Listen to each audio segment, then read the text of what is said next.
Hello and welcome to Star Wars: The Living Set. Will, good to see you again. Good to see you. Excited to be back for this special episode this time. So we got through card 100 last time, Ooh, ooh. which was pretty cool. So Will and I want to do a special episode this time.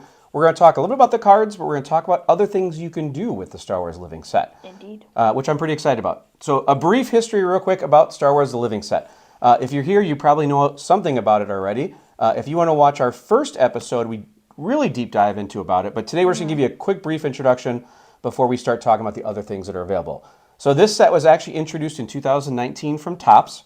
And unlike other sets where there's a certain number, 300 cards, 400 cards, 800 cards, there's 2 new cards that come out every single week on Topps.com. You can only order those cards for that week. They only print as many as people order, and then they go away. Then that's all you got. Yep. And they range from about 1,200 on average is how many they print per week. Yeah, I think like the lowest we usually see is around like 900 some, but we usually don't get that low. No, usually it's around 1,000. So again, if you want to check those out, that's pretty cool. So the nice part is there's always going to be new cards every single week. Now, they're not pictures. It's actually artwork. Artwork was done by Chris Penix. He did the first 223 by himself. And then Carlos Caballero joined on card 224, which is Padme. And they now each do one card they each do one card a week. Yeah. Right? So Carlos does one, Chris does one. Okay? As of today, they've released 472 cards so far, Good number. which is pretty cool. And then of course the set design is based on the 1977 Topps Star Wars set. Now there is only one rule they have, that you can't have the same character from the same show again. Or movie. Or movie, correct. So like if you're going to have Princess Leia from episode 4, you can't have another Princess Leia from episode 4. You can have Princess Leia from episode 5, or episode 6, or 7, or 8. You or could. 9, or whatever you want. Yep, and No more. we've seen some crossover from movies, shows, games, Games, we have seen a few games, yes. which is pretty cool. And just recently, they just started to introduce vehicles. Before then, it was only characters. Yeah. All right, so Will, that's a little background on it. So when you think about the Star Wars Living Set, of course, people can collect the cards. They can put them in their little card sleeves and their binders, whatever they want to do. What else can you get with this set, or how else can you collect it? You can also get, I believe we talked about these very slightly before in our other episodes, but you can get the prints that you can see behind us. Okay. So all of these back here are different prints. They're 10 by 14 Yep. size-wise. And they actually have some pretty good backstory to them. So the first 100, or cards from... 135. So 1 to 135 has Yep. a white border, which you can see on Ahsoka and Watto, Yep. instead of the blue border. So let me ask you a question real quick, Will. So are these different designs than the cards, or are they just the same picture as what is on the card? They're the exact artwork, Okay. just enlarged. Got to it. be more poster size instead of card Okay, size. cool. And then going on, so from then 136 to 300, Yep, we got the regular blue border that we know, Yep. with the little white dots. yep. And those were numbered from however many they made up to 100. Yeah, so I think with those, they only made as many as people ordered, right? Yeah. So for example, on Watto, I think they made 77 because Yep. ours is out of 77. Yeah. But there's some other prints that are really popular that they probably could have made more than 100, Yeah. but they only made it up to 100. I think the Armorer, in fact, and take a look at that one over your other shoulder. Yeah. So that one is out of 100, right? So with those, they only made up to 100. Yeah. Now, those were $19.99, available on the Topps website. They're not on there anymore. Yeah. Right? But that was pretty cool. So again, let me get this straight. So 1 to 135 is a white border. Yep. And then 136 to 300 is the regular blue border. And they printed up to 100 of each of those. Yes. Awesome. All right. What else on those? Then continuing on from 301 to 400, Yep. we still have the regular blue border. Yep. But so far, those have not been numbered, and that's because they're still selling them. They're still printing them. They're Yeah. still doing everything. Yeah, those are available right now on the Topps.com website. And we've got a couple of those. So I think if you take a look at Rancor Keeper up here, that one's number 376. Yep. But it's not numbered. So we have no idea how many of those they're going to print. No idea. I don't know if I don't know how long they're going to sell them on the website. I don't know if they're doing it for a year. I don't know. We may never know on those. So those are not labeled, but still a pretty cool design. Yeah. Okay. And then, of course, the very iconic, well, I mean, not as iconic, but still pretty cool, the gold 1 of 1 Yes. prints. So what do you mean by gold? Well, how does it look different? So gold, as you can see. So right up here, right there, is Dr. Cornelius Evazan, I think. Go with it. And if you look between the picture and the blue outline, there's gold border. But if you look on the other ones, it's white. Got it. So that's what we mean when we say the gold 1 of 1s. Cool. And one part is that they only made one for each card. Yeah. So that is the only print of the gold Dr. Cornelius. Or they made the only gold Ahsoka from Clone Wars, or the only gold Ahsoka from Rebels, or something like that. That's the one gold print that they made in the whole world. That's pretty cool. You know, I've those are obviously a lot tougher to find because they're one of one. So the other prints went for $19.99 on the website. That one they sold for $99.99, so $100 On the website. on the website when it was available. You can't find them for less than that. So there are some available on eBay. They don't sell very often, but they're definitely a cool design. So the prints, that's another great way to collect, right? Yeah. And I think those have been a lot of fun. You know, again, a great way to kind of decorate your wall or whatever you want to do with them. Yeah. The other thing that we've had a lot of fun with those is getting them autographed. Yes. Right? So we'll talk a little bit about the autographs, but we're going to go back to the cards for a second. Does that work? All right. So you got your regular cards, you got your prints.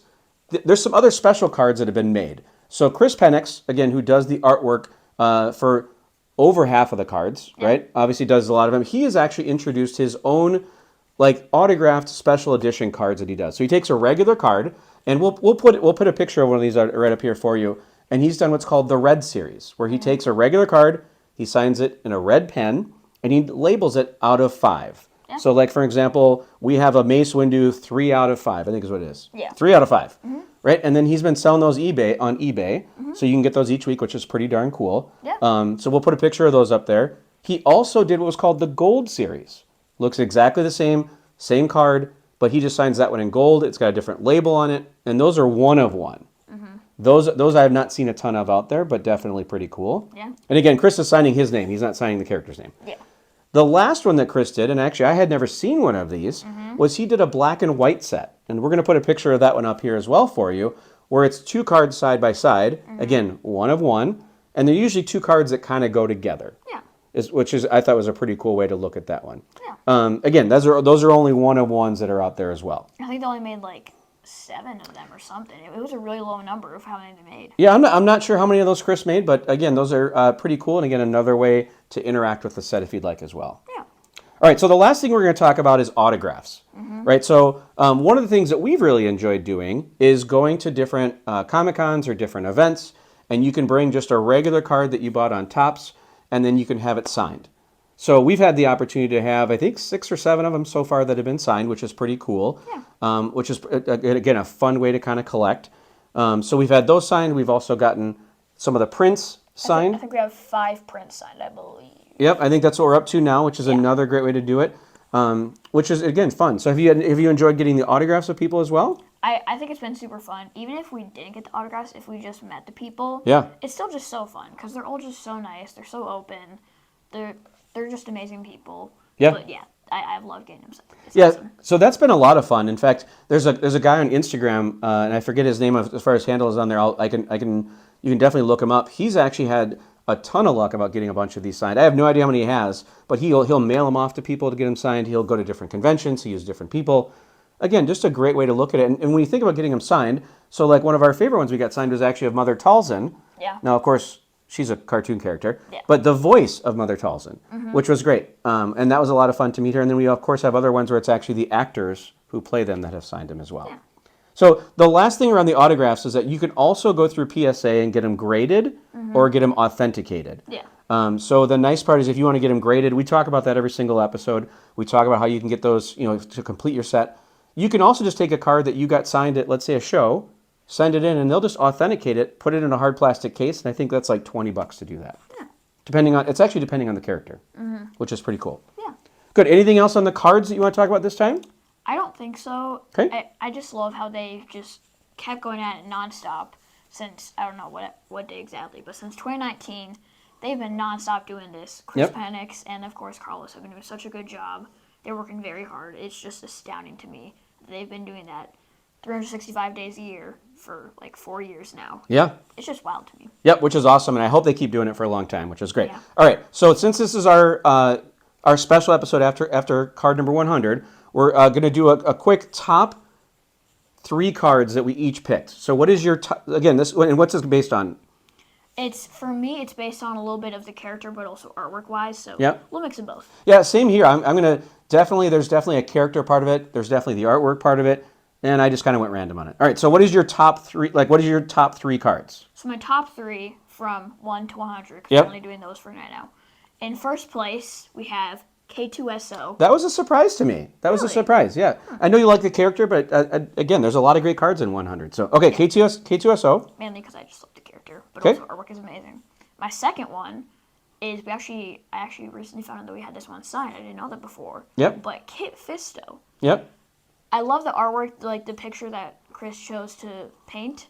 It's amazing, but also I just love Kit Fisto so much. He's such a great character. Yep. He's just amazing. Okay. And then third place was actually Hera Syndulla from Rebels. Cool. Because she's just an amazing character. Interesting. Again, it's when we do our favorites each week, but out of our top three, none of them match. Yeah. We don't have any top three. So my top card, hands down, Grand Admiral Thrawn. It could have been a stick figure drawn by Chris Penix, and I still have gone with Grand Admiral Thrawn because he's my favorite character way before the shows, way before anything else, but because of the books. Love Grand Admiral Thrawn. Number two for me, Max Rebo. I mean, as a kid, when you saw Return of the Jedi, there's this thing playing the organ. Look kind of like a blue elephant. Blue elephant guy. Love Max Rebo. The other thing, I'm also a sucker for the horizontal cards. I love the horizontal cards. They're my favorite ones every single time. My number three card is Maz Kanata. The artwork on that one is just simply amazing. Chris did a really, really great job on that one. So definitely cool. All right, last thing we're going to do, so we've had the chance to meet some people, get some autographs, just talk with them. Who are your favorite people that we met? I think we kind of came up with the same list together. So my personal favorite, I'm guessing yours, Yep. right, was Ashley Eckstein. Mainly because I love Diesel character so much, and also she was just so nice, and there was a humongous line of at least 200 people, at least, but Yep. she still took the time to say hi to each of them, get stuff signed if they wanted to, or even just to talk to them. Yep. But yeah, that's probably my top one. Good. Again, I would agree with that. Our second favorite was Dorian King. He plays the live-action Boba Fett in the Book of Boba Fett. He doesn't do the voice. He's just the actor is there. Cad Bane, not Boba. Oh, sorry. I apologize. Cad Bane, thank you for correcting me. He was super nice as well. Took tons of time to talk to us, interact with us. His pen got a little wonky on the card, so he tried to clean it off. Super, super nice guy. Yeah. And then number three, we actually also agreed with Grant Feely. Now, Grant plays young Luke in Obi-Wan. Yeah. So we've actually had we talked to him, we talked to his mom. They were super nice. Yeah. Good. All right, anything else you looking back on our first 100? I don't think so. Okay. Again, thanks guys so much for joining our show. We hope you enjoy it. We are excited to come back with our next episode. We're going to jump back into the cards again, but hopefully you enjoy learning a little bit more about the other things you can do with Star Wars Living Set. We'll see you guys soon. Bye.